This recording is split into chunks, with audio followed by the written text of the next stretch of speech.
ನಮಸ್ಕಾರ ದೇವ್ರು. ನಾವಿಂದು ನಮ್ಮ ಕೋಟೆನಾಡು ಚಿತ್ರದುರ್ಗಕ್ಕೆ ಬಂದಿದ್ದೇವೆ. ಯಾಕಪ್ಪ ಅಂದ್ರೆ ಚಿತ್ರದುರ್ಗದ ಹಿಂದೂ ಮಹಾಗಣಪತಿಯನ್ನ ನೋಡೋದಕ್ಕೆ. ಚಿತ್ರದುರ್ಗ ಅಂದ್ರೆ ಎಲ್ಲರಿಗೂ ನೆನಪಾಗೋದು ಕಲ್ಲಿನ ಕೋಟೆ ಅಂತ.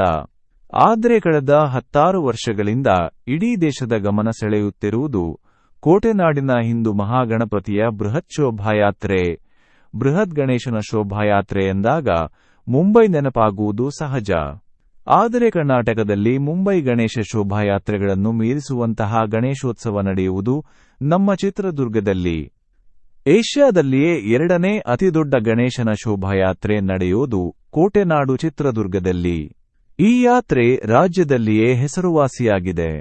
ಶೋಭಾಯಾತ್ರೆ ನಡೆಯುವ ದಿನ ಇಡೀ ಚಿತ್ರದುರ್ಗ ನಗರದ ಪ್ರಮುಖ ಬೀದಿಗಳು ಕೇಸರಿಮಯವಾಗಿರುತ್ತದೆ. ರಾಜ್ಯದ ಮೂಲೆ ಮೂಲೆಗಳಿಂದ ಯುವಕರು ಈ ಶೋಭಾಯಾತ್ರೆಯಲ್ಲಿ ಭಾಗವಹಿಸುತ್ತಾರೆ. ಫುಲ್ ವಿಡಿಯೋ ನನ್ನ ಮಿಸ್ಟರ್ MRP ಯೂಟ್ಯೂಬ್ ಚಾನೆಲ್ನಲ್ಲಿದೆ. ದಯವಿಟ್ಟು ಹೋಗಿ ನೋಡಿ.